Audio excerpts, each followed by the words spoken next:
तो बात चल रही थी कि यहाँ पे अगर आप देखें तो अगर नीचे कभी भी चरांक है एक्स और वाई तो समझ जाइए कि वह रेखीय नहीं है, क्योंकि रेखीय होने के लिए देखिए ऐसा समीकरण होना चाहिए, चरांक ऊपर होना चाहिए। तो ये देखिए दो चरांक है और दोनों चरांक ऊपर है, तो ये दो चरांक वाला रेखीय समीकरण है। लेकिन अगर यहाँ पे देखेंगे तो चरांक नीचे है, तो यह दो चरांक वाला रेखीय समीकरण नहीं है। तो इसको दो चरांक वाले रेखीय समीकरण में परिवर्तित करके कैसे हल कर सकते? देखिए इसमें भी चरांक एक्स वाई नीचे है, यहाँ पे भी नीचे है, यहाँ पे भी नीचे, तो सब में दो चरांक तो है, चरांकों की संख्या दो दो दो दो सब में है। लेकिन क्योंकि नीचे एक्स वाई है इसलिए यह रेखीय नहीं है। तो इसको रेखीय बना के हम हल कर सकते हैं। तो आगे के जो उदाहरण है ना वो आपके इसी से रिलेटेड है। 3 उदाहरण है, वो 2 उदाहरण और एक कृति है, इसको हम लोग इसमें पढ़ेंगे। तो चलिए देखते हैं पहला उदाहरण। हल कीजिए 4/x + 5/y = 7, 3/x + 4/y = 5। ये 2 समीकरण है, इन दोनों समीकरणों को हमें हल करना है। कितने पेज नंबर पे है? 17 पेज नंबर का उदाहरण है। तो पहले ये पहला समीकरण लिख दिया, ये दूसरा समीकरण लिख दिया, देखिए हल में। अब ये जो समीकरण है ना इसको थोड़ा इसका रूप बदल दिया। ये जो 4 है ना इसको बाहर लिख दिया। तो जब 4 को बाहर लिखेंगे तो यहाँ 1 बचेगा। अब 1/x, ऐसे ही यहाँ 5 को बाहर करके यहाँ 1/y और ये 7 ऐसे ही। अब आप बोलेंगे 1 कैसे बचेगा? यहाँ 1 तो है नहीं। आप देखिए जरा गुणा करके देखिए, 4×1 = 4/x। ये ऊपर ही गुणा होगा, नीचे नहीं है, क्योंकि इसके बटे में 1 छिपा रहता है, तो 1 का x से गुणा होता है। तो 4×1 = 4/x। तो इसको ये जो 4/x है, इसको 4 को यहाँ मैं बाहर निकालूंगा तो अंदर इसको 1/x लिखेंगे, क्योंकि अगर आप गुणा करके देखोगे तो आपका वही आंसर आएगा, 4×1 = 4/x। ऐसे यहाँ 5×1 = 5/y, 5 को बाहर निकाला 1/y लिखा।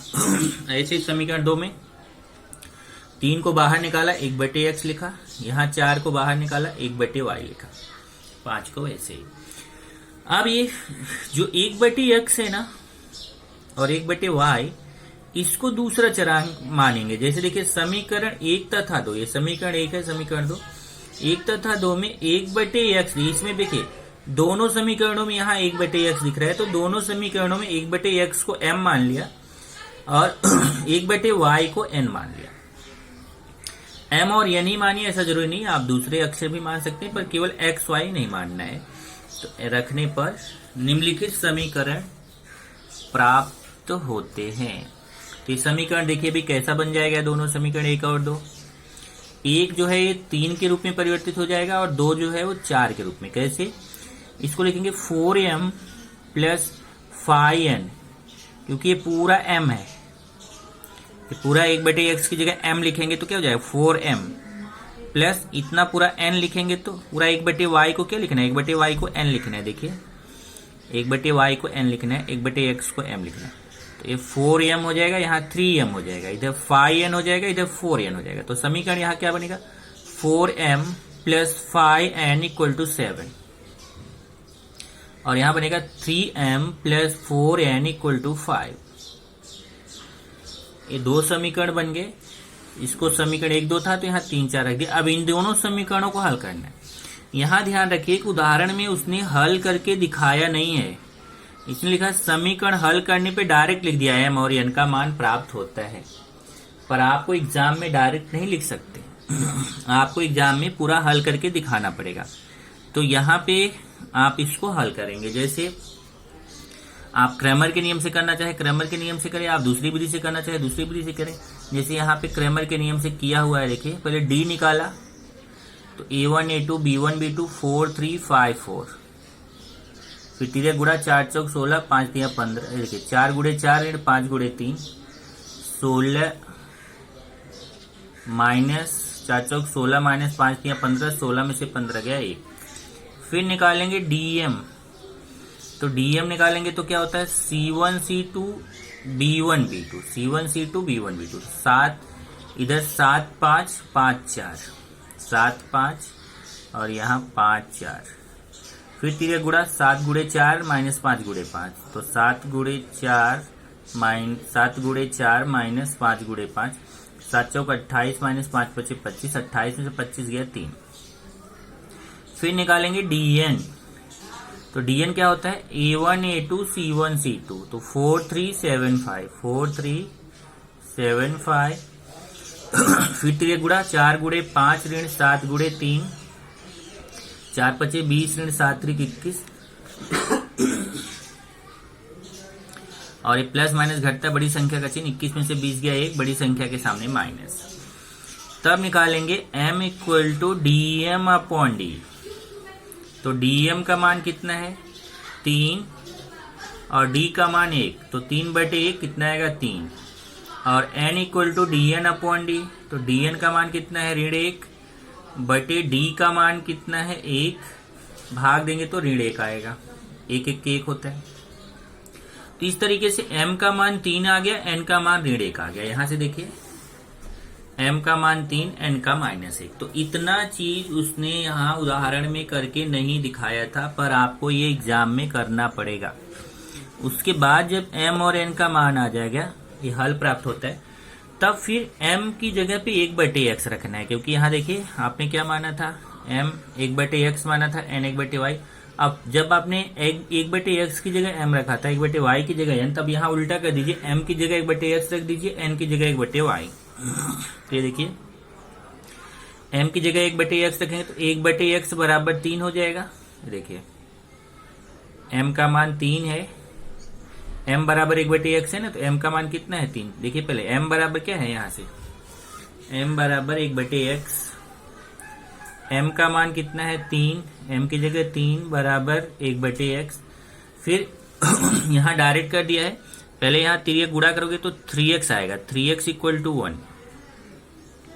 बराबर, यहाँ 3 गुणा करोगे तो 3x, या ऐसे बोलो x यहाँ लेके आओ और 3 यहाँ लेके आओ, इधर x आएगा 3x में और 3 इधर 3x में आएगा, तो यहाँ x आएगा x इक्वल टू 1/3। इधर इसी प्रकार n equal to 1/y, n का मान देखो, n का मान कितना है, n का मान -1 है, तो n की जगह -1, n की जगह -1 बराबर 1/y। फिर यहाँ पे भी वही है, y इधर आएगा, -1 इधर आएगा, तो y इक्वल टू 1/-1 हो जाएगा, ये y इधर आएगा और 1/-1, फिर 1 में 1 का भाग देंगे तो वही आएगा -1। इस तरीके से x का मान कितना आएगा 1/3 और y का आएगा -1, तो x y इक्वल टू 1/3 -1, यह दिए गए युगपत समीकरण का हल है। तो ये तो आपका हो गया उदाहरण 1। आगे चलेंगे हम लोग अगले उदाहरण पर, उदाहरण नंबर 2। देखिए हल कीजिए, इसमें भी दो उदाहरण आपको दिख रहे हैं, 2 समीकरण। एक है 4/x - y plus 1/x plus y equal to 3, ये पहला समीकरण है, और दूसरा 2/x - y minus 3/x plus y equal to 5, ये दूसरा समीकरण है।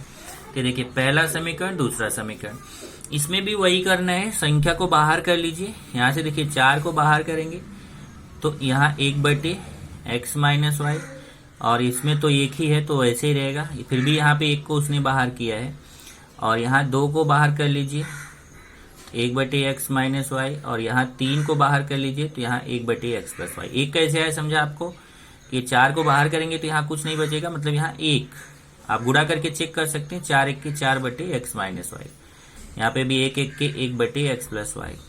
तो ऐसे यहाँ 2 को बाहर किया 1/x - y, यहाँ 3 को बाहर किया 1/x प्लस y। अब इसमें अगर आप देखें तो दोनों समीकरणों में यहाँ 1/x - y दिख रहा है, तो इसकी जगह पे मानेंगे m, और यहाँ दोनों समीकरणों में 1/x प्लस y दिख रहा है, तो इसकी जगह पे मानेंगे n। तो इसको क्या मान लिया m, इसको क्या मान लिया n।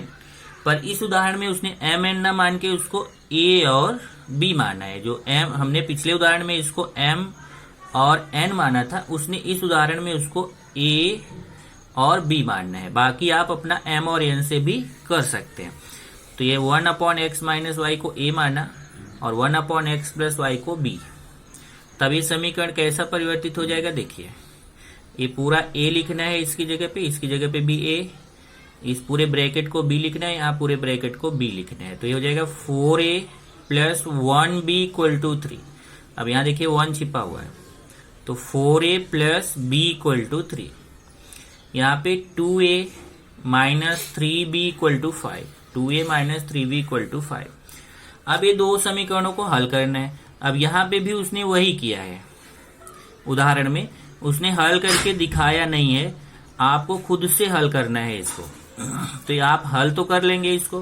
कैसे हल कर सकते हैं, यहाँ 3b है, समीकरण 3 में 3 से गुणा कर दीजिए। जब इसमें 3 का गुणा करेंगे तो 3 चौक 12 ए हो जाएगा, और यहाँ पे 3b, इधर 3 3 9 हो जाएगा। तो 12a plus 3b equal to 9 हो जाएगा। और यहाँ 2a minus 3b equal to 5, a plus 3b होगा माइनस 3b। इसको आप काट सकते हैं, मैं इसको करके दिखाता हूँ आपको।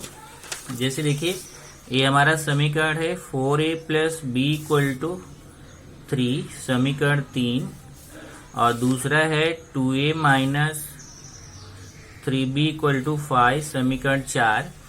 अब ये दोनों समीकरणों को हमें हल करना है, तो हम लिखेंगे समीकरण 3 में 3 से गुणा करने पर। अब मैं ये कौन सी विधि से कर रहा हूं, मैं इसको गुणांक करने की विधि से, गुणांक समान करने की विधि से कर रहा हूं, जबकि आप इसको क्रैमर के नियम या मान रखने की विधि से भी कर सकते हैं। तो समीकरण 3 में मैं क्यों 3 से गुणा कर रहा हूं, क्योंकि इधर 3b है, इधर 3b बनाना है, तो इधर 3 से गुणा करेंगे तो 3b बन जाएगा। तो समीकरण 3 में 3 से गुणा करने पर इधर 3 चौक 12a, इधर b में 3 का गुणा करेंगे तो 3b, और 3 में 3 का गुणा करेंगे तो 9।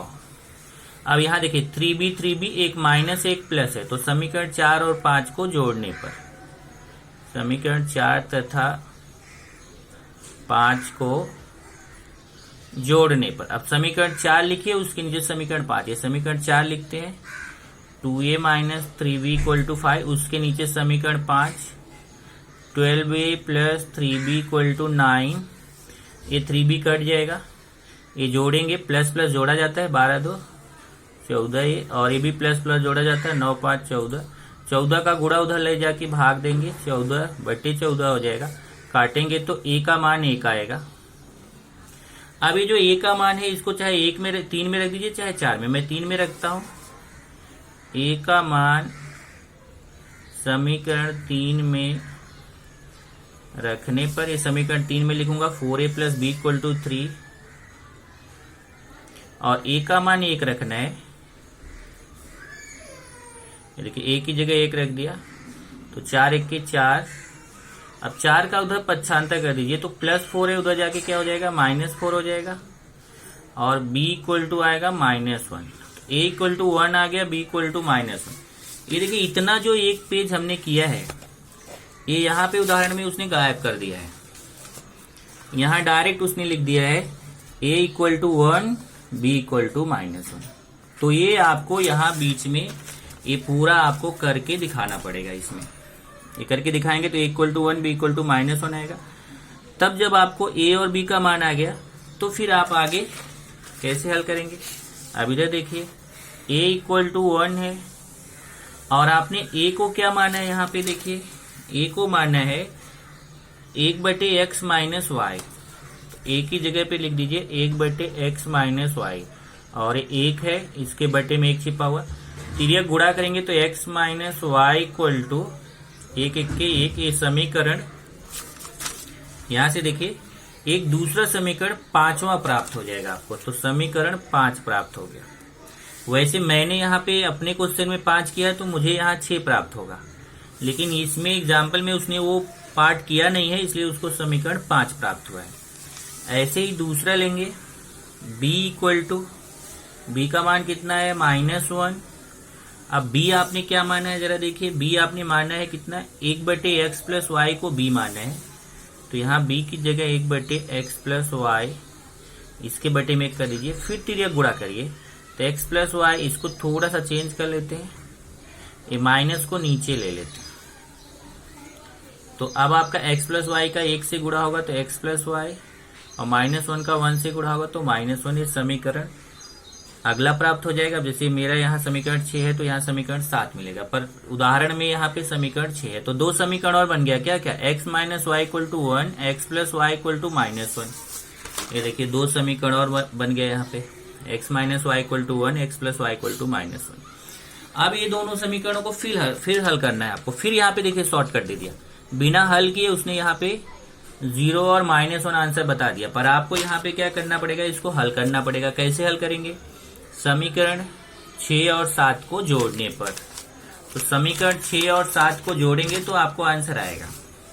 तो समीकरण 6 तथा 7 को जोड़ने पर, तो समीकरण 6 लिखेंगे, उसके नीचे समीकरण 7, ये जोड़ेंगे तो y कट जाएगा, x जोड़ेंगे तो 2x, और 1 में से 1 गया है, देखो प्लस माइनस घटता है तो 0 आएगा।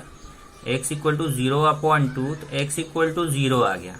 अब ये जो x का मान 0 देखिए यहाँ आया हुआ है, x का मान 0। अब y का निकालेंगे कैसे? ये जो x का मान 0 आया है इसको इस समीकरण में रख दीजिए, समीकरण 7 में रख देते हैं। x plus y equal to -1 है, इसमें x की जगह पे 0 रख दीजिए, y इक्वल टू -1, तो y का आंसर कितना आएगा? -1 है। देखिए x का मान 0 रखेंगे समीकरण में, आप यहाँ पे रख दीजिए, ये समीकरण में रख दीजिए, चाहे ये समीकरण में, इन दोनों में से किसी भी समीकरण में x का मान 0 रखेंगे। जैसे यहाँ x का मान 0 रख दिया तो y का मान -1 आ गया। इस तरीके से आंसर आएगा x y equal to 0 -1, x का मान 0 और y का -1।